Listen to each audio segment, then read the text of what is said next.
Buen día. Nosotros somos estudiantes de la carrera de Ingeniería en Industrias Alimentarias en el Instituto Tecnológico de Estudios Superiores de Zamora y vamos a hablar acerca de la importancia que tiene la biotecnología en la producción de jarabes y edulcorantes. El equipo lo conforma Franco Vega Daritza Miranda, Palmerín López Ricardo y Velázquez Gobea Esperanza de Llanera. La industria de los alimentos representa un sector económico importante a nivel mundial. Dentro de los insumos relacionados con dicha industria se encuentran los edulcorantes, los cuales son utilizados como aditivos para la preparación de formulaciones alimenticias. También podemos encontrar lo que son los jarabes con alto contenido en fructosa o en glucosa, producidos por bioconversión y utilizados en la industria de refrescos, de panificación y de confitería. Los jarabes son soluciones acuosas con alta concentración de carbohidratos, de consistencia viscosa y con una alta cantidad de sacarosa equivalente a un 64% en peso. Estos tienen como ventaja el dar sabor agradable y una alta estabilidad física y química frente a posibles alteraciones microbiológicas debido a su elevada presión osmótica. Dentro del principio activo de los jarabes encontramos lo que son sus propiedades fisicoquímicas y caracteres organolépticos que condicionan la naturaleza del vehículo a emplear y la calidad y cantidad de los otros aditivos de la fórmula. Una propiedad a considerar es la solubilidad del principio activo y los recursos disponibles para proceder a su correcta solubilización. La solubilidad debe ser realizada en forma directa en el agua o por una mezcla de solventes. Para esto se puede utilizar un intermedio que la facilite. Esto obviamente dependerá de los demás aditivos que se vayan a usar. El término vehículo se refiere a qué tan soluble puede ser determinada sustancia. Un ejemplo es el agua destilada, ya que por sus propiedades fisicoquímicas hacen que sea un solvente para muchos principios activos. Dentro de las propiedades de los jarabes, tenemos que son líquidos homogéneos transparentes, brillantes, de sabor y olor agradable, los cuales tienen una concentración de azúcar del 45 a 85%, con una viscosidad de 100 centipoise y una densidad que es específica de 1320 kilogramos sobre metro cúbico a 15 grados centígrados. Existen diferentes tipos de jarabes. Entre los más comunes se encuentran el jarabe simple, que solo se usa agua purificada para la preparación de la solución de sacarosa, el jarabe medicado, el cual tiene presente alguna sustancia medicinal, y el jarabe aromatizado, que contiene sustancias aromáticas y es utilizado como vehículo. En 1980, la compañía Coca-Cola sustituyó emplear azúcar por jarabe de fructosa de maíz para preparar sus refrescos. Para el año de 1982, 4 billones de toneladas de azúcar se reemplazaron por fructosa, y hoy en día más de 34 empresas de refrescos sustituyen el empleo de azúcar por este tipo de jarabe. Los edulcorantes son aquellas sustancias químicas que son capaces de dar un sabor dulce al alimento. Es recomendable incluirlos en la dieta diaria, ya que de esta forma podemos sustituir total o parcialmente el azúcar, además de que contribuimos a frenar la obesidad. La sacarosa es uno de los primeros edulcorantes utilizados por el hombre. Esta se obtiene tradicionalmente de la caña de azúcar o de la remolacha. Sin embargo, la sacarosa empezó a ser desplazada en los países del primer mundo por los jarabes fructosados, que se obtienen a partir de la hidrólisis enzimática del almidón de maíz y su isomerización, que también es enzimática y además transforma la glucosa en fructosa. Existen cinco principales tipos de edulcorantes: los naturales, que se dividen en dos: monosacáridos, de los cuales obtenemos glucosa, fructosa y galactosa, y disacáridos, de los que obtenemos sacarosa y lactosa; los nutritivos, que son aquellos que son derivados de productos naturales, como el almidón, del cual obtenemos el jarabe de glucosa, y la sacarosa, del cual obtenemos el azúcar invertido; los azúcares alcoholes o polioles, de los que obtenemos sorbitol, manitol y xilitol; neoazúcares, de los que obtenemos fructooligosacáridos; y edulcorantes intensos. Los edulcorantes tienen distintos beneficios, como un sabor dulce puro, una excelente estabilidad a alta temperatura, por lo cual se puede utilizar en comidas y productos horneados. Es apto para diabéticos y este también es seguro para los dientes, además de que tiene una dulzura cercana a la del azúcar. La biotecnología juega un papel muy importante dentro de la producción de los jarabes y edulcorantes, ya que ésta se encarga de la producción de enzimas, las cuales son catalizadores biológicos con la capacidad de acelerar ciertas reacciones químicas. La importancia de las enzimas ha ido en aumento en los últimos años, ya que éstas están presentes en distintos procesos industriales, como lo son en la producción de fármacos, aditivos, detergentes, bebidas, por mencionar algunos casos.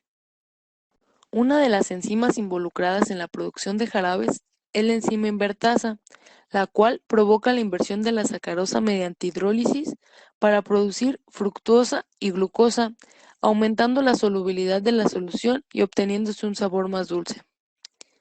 El nombre oficial para la invertasa es el beta-beta fructofuranosidasa, la cual se utiliza principalmente en la industria del alimento como puede ser en la confitería, ya que ésta no se cristaliza tan fácilmente, o en la industria refresquera, pero por razones de salud y de gusto, su uso en el sector alimenticio requiere que la invertasa esté altamente purificada. Como ejemplo tenemos la sacarosa, que es hidrolizada a fructosa y a glucosa por una enzima, la cual conocemos con el nombre de invertasa. En esta reacción podemos ver que la sacarosa es mezclada con agua añadiendo la enzima invertasa, la cual logra una ruptura de los enlaces para poder separar la glucosa de la fructosa, para así poder obtener de la sacarosa lo que es glucosa y fructosa y obviamente el agua que le añadimos. La glucosa isomerasa es la enzima que transforma la glucosa en fructosa, la cual es más soluble y más dulce. Por ello se utiliza para la elaboración de jarabes. Esta fue descubierta en 1957 por Marshall y Coy en Pseudomonas hydrophila. Es una enzima que no es hidrolítica y por lo general se utiliza en forma inmovilizada. Se requieren de diversos procesos de separación para obtener la fructosa pura, pero no para la obtención de jarabes con 42% de fructosa, ya que estos presentan propiedades similares a las de los jarabes de azúcar invertidos. Estos se producen en algunos países que se industrializan por acción de esta enzima. Inicialmente, la producción en gran escala de jarabes fructosados se llevó a cabo usando células completas o enzimas solubles y se originan a partir de microorganismos diferentes, por ejemplo de Streptomyces. La isoamilasa, o también conocida como pululanasa, es una enzima desramificadora del almidón. Esta se ha utilizado en los últimos años para la elaboración de diversos jarabes, ya que se sabe que es una endoenzima extracelular y tiene una actividad que se puede medir gracias a su poder reductor, así como a la disminución de la viscosidad que tienen los diversos jarabes.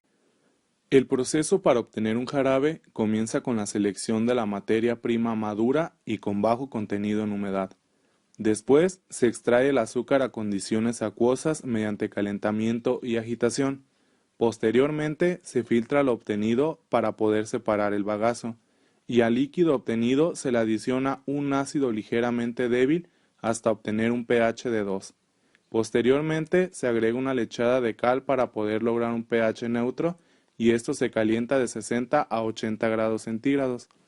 De este proceso se obtienen dos fases, donde el sobrenadante se coloca en columnas de carbón activado de 45 a 75 grados centígrados para poder decolorar el jarabe, y por último se somete a desionización la mezcla para obtener el jarabe, el cual se concentra por evaporación a temperaturas con calentamiento en vacío.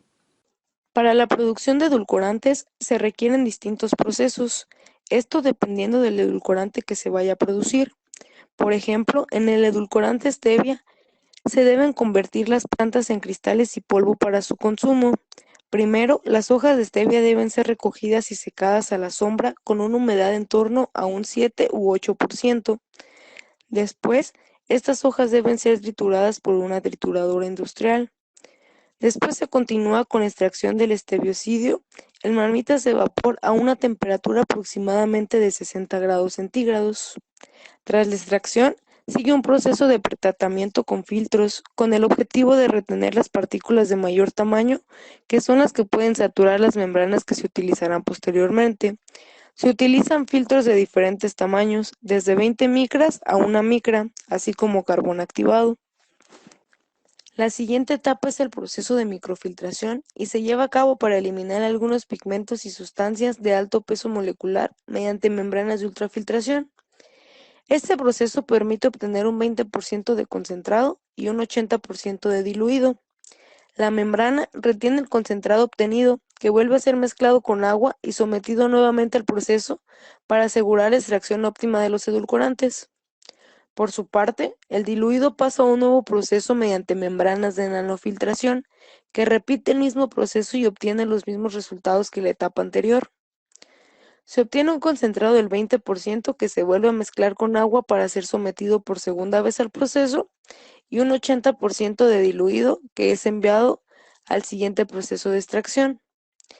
Finalmente, el concentrado del edulcorante que hemos ido obteniendo en las diferentes etapas es sometido al proceso de cristalización mediante evaporadores al vacío. El objetivo es evaporar el agua y obtener una sustancia sobresaturada que facilite la formación de los cristales. Para acabar, se aplica un proceso de secado a los cristales que reduce la humedad a un 2% mediante una corriente de aire caliente. En este punto ya tenemos el concentrado de stevia que está listo para ser producido y preparado para su venta. Y por último tenemos como conclusión que a lo largo de esta presentación pudimos conocer lo que son los jarabes y edulcorantes, así como su proceso de obtención y las enzimas que se requieren. Los edulcorantes aportan un sabor agradable a los alimentos, además de que estos tienen bajo o nulo contenido calórico, por lo cual son una gran opción para personas que tienen sobrepeso o diabetes, mientras que los jarabes son una gran opción a nivel industrial, ya que estos aportan un mayor dulzor al utilizar poca cantidad de producto. Aquí se encuentran las referencias que consultamos para desarrollar este trabajo.